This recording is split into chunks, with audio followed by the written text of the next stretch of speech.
সীমান্ত পরিস্থিতির আরো খবর নিয়ে আমাদের সাথে চাঁপাইনবাবগঞ্জ থেকে যোগ দিচ্ছেন সহকর্মী একেএস রোকন। একেএস রোকন, সীমান্তের বর্তমান পরিস্থিতি কেমন দেখছেন? শূন্য রেখায় এখনো লোকজন অবস্থান করছে কিনা, এছাড়া বৈঠকে কোনো সিদ্ধান্ত নেওয়া হয়েছে কিনা, সবশেষ কি খবর আছে আপনার কাছে? বৈঠকে কোনো সিদ্ধান্ত নেওয়া হয়েছে কিনা, সবশেষ কি খবর আছে আপনার কাছে?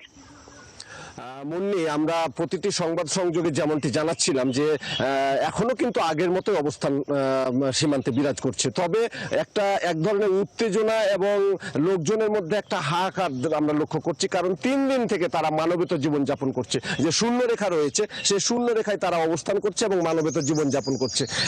আমি যদি আপনাকে দেখানোর চেষ্টা করি যে এখানে যে বাংলাবাড়ি যে সীমান্ত ফাঁড়িটি রয়েছে, সে ফাঁড়ির বিপরীত পাশে যে ফাঁকা জায়গাগুলো দেখছেন, মূলত এইখান থেকে প্রায় 1 কিলোমিটার দূরে তারা অবস্থান করছে, অর্থাৎ শূন্য রেখা থেকে প্রায় 50 থেকে 60 গজ ভিতরে তারা অবস্থান করছে।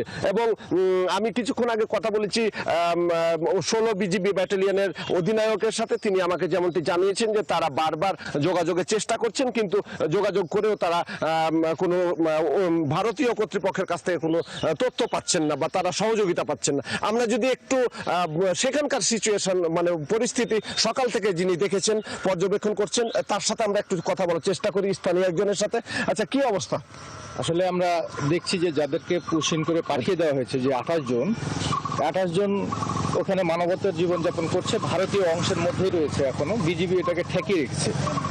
এবং এই যে গতকাল বারবার বিএসএফ পতাকা হাতে করে আসছে এবং বিজিবিকে বরং সেখান থেকে আমাদের বাংলাদেশ অংশে যে লোকজন থাকছে বিজিবির সঙ্গে তাদেরকে সরিয়ে দেওয়ার কথা বলছে, পরীক্ষা খনন বন্ধ করার কথা বলছে, এভাবে বিভিন্ন রকমের কথা বলছে। কিন্তু এই যে যাদেরকে পুশিং করা হয়েছে, সেই পুশিং করা ব্যক্তিদের ব্যাপারে তারা কোনো কথা বলছেন না, এ ব্যাপারে তাদের কোনো বক্তব্যই নেই, অর্থাৎ এটি তারা এড়িয়ে যাচ্ছেন এই মুহূর্তে। মুন্নি, আপনি শুনছিলেন যে উনি যেটা বলছিলেন, আপনি আছেন, খবর রাখতে থাকুন, নিশ্চয়ই আরো জানবো পরবর্তী সংবাদ সংযোগে। সঙ্গেই থাকবেন দর্শক। কোম্পানি কমান্ডার ও অধিনায়ক পর্যায়ে মোট 3 দফায় পতাকা বৈঠকের পরেও কমেনি চাঁপাইনবাবগঞ্জের বাঙ্গাবাড়ি সীমান্তের উত্তেজনা। এই বিষয়ে সবশেষ খবরাখবর নিয়ে একেএস রোকন আমাদের সঙ্গে যুক্ত ছিলেন।